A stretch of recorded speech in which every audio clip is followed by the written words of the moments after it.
দেখাই এয়ারবাডসটার ক্ষেত্রে বিশেষ একটা কথা বলবো, সেটা হচ্ছে দেখেন এখানে কিন্তু অ্যাডজাস্ট করা, মানে আপনি চাইলেই কিন্তু টাইনে এটা খুলতে পারবেন না খুব সহজে, ঠিক আছে, খুব সহজেই খুলে যাবে না। আর এখানে কিন্তু চার্জিং পোর্ট যেটা, এখানে কিন্তু মেটালটা অনেকটাই প্রশস্ত, যাতে আপনার চার্জ দিতে দিতে যাতে ক্ষয় হয়ে না যায় অথবা খুব লং টার্ম ব্যবহার করা যায়।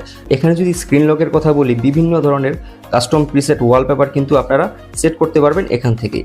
এরপরে বিভিন্ন ধরনের ফিচার রয়েছে, যেমন এখানে ইকুয়ালাইজার রয়েছে বিভিন্ন প্রিসেট করা, এরপর আপনার নয়েজ ক্যান্সেলেশনের অপশন রয়েছে, এখানে হচ্ছে এটা এএনসি, এটা হচ্ছে ট্রান্সপারেন্সি মোড, এটা অফ। তো এই ধরনের ফিচার কিন্তু আপনি ডিসপ্লে থেকে অন করতে পারবেন। এরপর রয়েছে ভলিউম অ্যাডজাস্টমেন্ট। এর পাশাপাশি আমরা যদি দেখি, এখানে হচ্ছে music play pause, next play pause, এগুলো হচ্ছে আপনার মূলত দেওয়া। এখানে ফ্ল্যাশ লাইটের একটা অপশন রয়েছে, আর এখানে হচ্ছে একটা ক্যামেরা ফিচার দেওয়া আছে। এটা যখন আপনার ফোনের ব্লুটুথের সাথে যখন কানেক্টেড থাকবে, তখন এখানে প্রেস করলে কিন্তু এটা ছবি তুলবে, ঠিক আছে। আর এই হচ্ছে মূলত ডিসপ্লের মধ্যে যেসব ফিচার আমরা ATWS এর সাথে পাচ্ছি।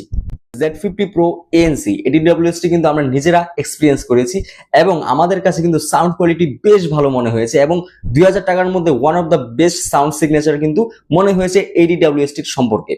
আর বেস সেকশনে যদি বলি, বেজের লেয়ারিং কিন্তু আপনি বুঝতে পারবেন খুব ক্লিয়ার ভাবে, এবং থাম্প বেজের কথা যদি বলি, থাম্পিং বেজ কিন্তু খুবই সুন্দর। যারা বেজ লাভার রয়েছেন তারা কিন্তু অবশ্যই ভালোবেসে ফেলবেন ATWS টি ভাই। তো আজকের জন্য এ পর্যন্তই। ভালো থাকবেন, সুস্থ থাকবেন, আমাদের জন্য দোয়া করবেন, আমাদের সাথে থাকবেন এবং পাশেই থাকবেন।